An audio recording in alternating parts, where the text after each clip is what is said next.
America और Iran के बीच में हो रही जंग को फिलहाल 2 हफ्तों के लिए रोक दिया गया। दोनों ही देशों ने इस पर सहमति जताई है। ट्रंप ने ईरान को आज सुबह यानी कि 8 अप्रैल 5:30 बजे तक एक अल्टीमेटम दिया और कहा कि ईरान नहीं माना तो पूरी सभ्यता एक रात में खत्म हो सकती है। लेकिन फिर अचानक अपनी सोशल मीडिया प्लेटफॉर्म एक्स पर एक ऐलान किया और कहा कि ईरान पर होने वाली बमबारी फिलहाल 2 हफ्तों के लिए रोक दी गई है। जब पहली बार ईरान पर इजराइल और अमेरिका ने हमला किया था और ये दावा किया गया था कि ईरान की टॉप लीडरशिप इस हमले में खत्म हो गई है, फिर खबर आई थी कि उस वक्त के सुप्रीम लीडर अयतुल्ला अली खामनेई की मौत हो गई थी। तो चलिए अब पॉइंट दर पॉइंट समझते हैं कि फिलहाल यह 2 हफ्तों का सीज फायर हुआ है, उसमें ट्रंप ने क्या कहा है, ईरान की तरफ से क्या कहा गया, पाकिस्तान की क्या भूमिका रही और क्या इजराइल ने इस पर सहमति जताई है या फिर नहीं। इसके बाद बात करेंगे उस महामुकाबले की जिसकी गूंज दिल्ली की गलियारों तक सुनाई दे रही है।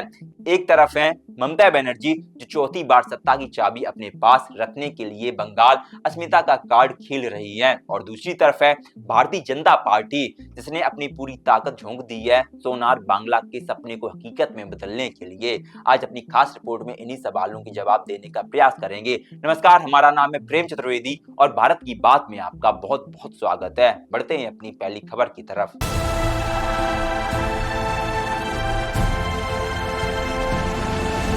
ट्रंप ने कहा है कि 2 हफ्तों के लिए ईरान पर बमबारी हमले रोकने को तैयार हैं। उनका कहना है कि ये फैसला तब लिए गए जब पाकिस्तान के प्रधानमंत्री शहबाज शरीफ और फील्ड मार्शल आसिम मुनीर ने अमेरिका से हमले रोकने की अपील की। साथ ही यह शर्त रखी गई कि ईरान तुरंत पूरी तरीके से सुरक्षित तरीके से स्ट्रेट ऑफ हॉर्मुज खोल देगा। ट्रंप ने कहा कि यह सीज फायर दोनों तरफ से लागू होगा, लेकिन उन्होंने साफ तौर पर इजराइल का नाम नहीं लिया। इजराइल की भी अहम भूमिका है, लेकिन इस वीडियो के रिकॉर्ड होने तक उनकी तरफ से कोई आधिकारिक बयान सामने नहीं आया।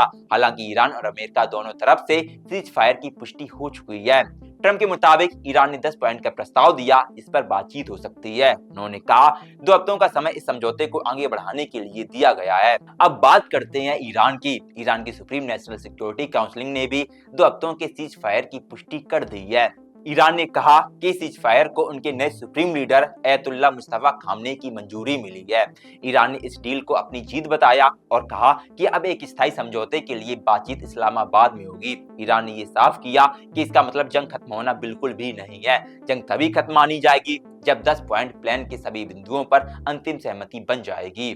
बातचीत 11 अप्रैल से इस्लामाबाद में शुरू होगी। ईरान ने कहा है कि उसे अमेरिका पर भरोसा नहीं है, इसीलिए फिलहाल 2 हफ्तों का समय दिया गया, जिसे जरूरत पड़ने पर बढ़ाया भी जा सकता है। ईरान का संदेश साफ है, अगर बातचीत में उनके पक्ष में नतीजा नहीं निकला तो वो मैदान में लड़ाई जारी रखेंगे। उन्होंने चेतावनी दी है कि उनकी उंगली ट्रिगर पर है और किसी भी गलती पर पूरी ताकत से जवाब दिया जाएगा। अब बात करते हैं इजराइल की।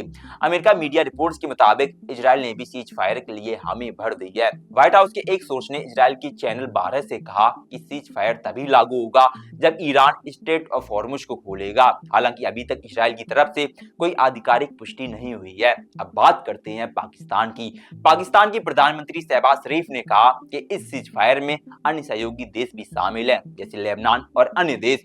उन्होंने बताया कि सीज फायर तुरंत प्रभावी रूप से लागू हो चुकी है। शहबाज शरीफ ने दोनों देशों की लीडरशिप को धन्यवाद दिया और कहा कि दोनों पक्षों ने समझदारी दिखाई है। उन्होंने बताया कि अगला कदम इस्लामाबाद में होने वाली बातचीत है, जिसके लिए 10 अप्रैल को दोनों देशों के प्रतिनिधियों को बुलाया गया है। उन्होंने उम्मीद जताई है कि यह बातचीत स्थायी शांति की दिशा में एक बड़ा कदम साबित होगी। साथ ही इराक ने भी इस सीज फायर का स्वागत किया है। इराक के विदेश मंत्रालय ने कहा कि उन्हें उम्मीद है कि इस समझौते से तनाव कम होगा और क्षेत्र में स्थिरता आएगी। उन्होंने सभी पक्षों से अपील की है कि वे सीज फायर का पूरी तरीके से पालन करें और नए तनाव से बचें। अब बात करते हैं अपनी दूसरी खबर की। बंगाल की 2026 की विधानसभा चुनाव टीएमसी के लिए अब सिर्फ सत्ता की लड़ाई नहीं है, बल्कि साख की लड़ाई बन चुकी है।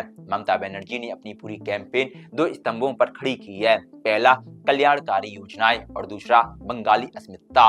लक्ष्मी भंडार से लेकर मम्माटी मानुष तक दीदी ने हर रैली में यही 2 मैसेज दोहराए हैं। लेकिन क्या सिर्फ स्कीम्स और भावनात्मक अपील काफी होंगी? क्योंकि टीएमसी के सामने सबसे बड़ी चुनौती है एंटी इनकम्बेंसी और भ्रष्टाचार के गंभीर आरोप। लेकिन वहीं बीजेपी के नेताओं का साफ कहना है कि अगर इस बार उनकी सरकार वेस्ट बंगाल में बनती है तो वो भ्रष्टाचार, तुष्टीकरण और कानून व्यवस्था जैसी चीजों को बिल्कुल दुरुस्त रखेंगे। शिक्षक भर्ती घोटाला, राशन कार्ड घोटाला, मवेशी तस्करी, जेपी ने इन मुद्दों को लेकर टीएमसी को चारों तरफ से घेर रखा है। अमित शाह ने कोलकाता में आरोप पत्र जारी करते हुए 15 साल के कुशासन का हिसाब मांगा। इसके अलावा सीएए और घुसपैठ का मुद्दा बीजेपी समुदाय और हिंदू शरणार्थियों के बीच लगातार उठ रही है। अब यहाँ एक बात समझना बहुत जरूरी है, पश्चिम बंगाल बीजेपी के लिए एक ऐसा राज्य है जिसे वे कभी भेद नहीं पाए। मोदी ने बार बार कोशिश की है इसको भेदने की, लेकिन वो दरअसल कई बार असफल हो चुकी हैं। तो क्या इस बार बीजेपी पश्चिम बंगाल का चुनाव जीत पाएगी? एक ये बहुत बड़ा सवाल मोदी अमित शाह के सामने खड़ा होकर अटका हुआ है। क्या वो ममता बनर्जी की इस किले को कभी भेद पाएंगे? क्योंकि ममता बनर्जी ने जो किला बनाया है वो ऐसा ही नहीं है, क्योंकि उनके पास बहुत ज्यादा वोट बैंक है, वो वोट बैंक जो उनके लिए हर मौके पर लड़ाई के लिए सामने खड़ा हो जाता है। फिलहाल आज के लिए इतना ही, मिलते हैं कल रात आपको 8 बजे। हमारा नाम है प्रेम चतुर्वेदी और आप देख रहे हैं नेक्स्ट जेन ब्रॉडकास्ट। धन्यवाद।